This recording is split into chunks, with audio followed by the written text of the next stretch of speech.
కొమరం భీం జిల్లా వాంకిడి మండలం దాబా గ్రామంలో తీవ్ర విషాదం చోటు చేసుకుంది. నీటి మడుగులో మునిగి 4 మృత్యువాత పడ్డారు.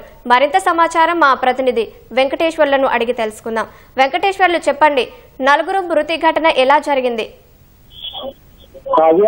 కొమరం భీం ఆసిఫాబాద్ జిల్లా వాంకిడి మండలం 15 కిలోమీటర్ల దూరంలో ఉన్నటువంటి దాబా గ్రామంలో తీవ్ర విషాదం నెలకొన్నది. 2 కుటుంబాలలో విషాదం నెలకొంటే కుటుంబం దాబా గ్రామం అంతా విషాద ఛాయలు అలుముతున్నాయి.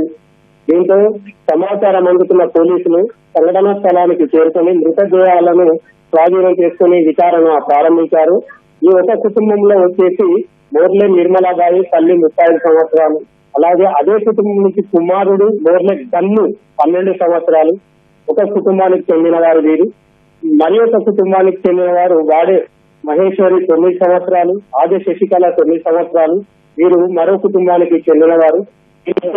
పొలం పనులకని పొద్దున్న ఉదయాన్నే వెళ్లారు. దీంట్లో భాగంగానే అవసరానికి నీటి అవసరానికి అని చెప్పేసి ఆ వాగు దగ్గరకు 3 చిన్నారులు వెళ్ళడం జరిగింది. 3 చిన్నారులు ఆడుకుంటూ అక్కడికి ఆ సమయంలో వెళ్లిన వెంటనే ఆ నీళ్లలోకి కాలు జారి ఆడడంతో మా 3 పిల్లలు కూడా అందులోకి జారి పడడం, ఇది గమనించినటువంటి తల్లి వాళ్ళని కాపాడే క్రమంలోనే ఆమె కూడా ఆ కుంటలోకి దిగడం జరిగింది. ఆ కుంటలో దిగిన వెంటనే ఆ తల్లి కూడా మరణించడం జరిగింది. దీంతో ఆ వాంకిడి మండలంలోని దాబా గ్రామము పూర్తి విషాద స్థాయిలో తిరుగుతున్నాయి.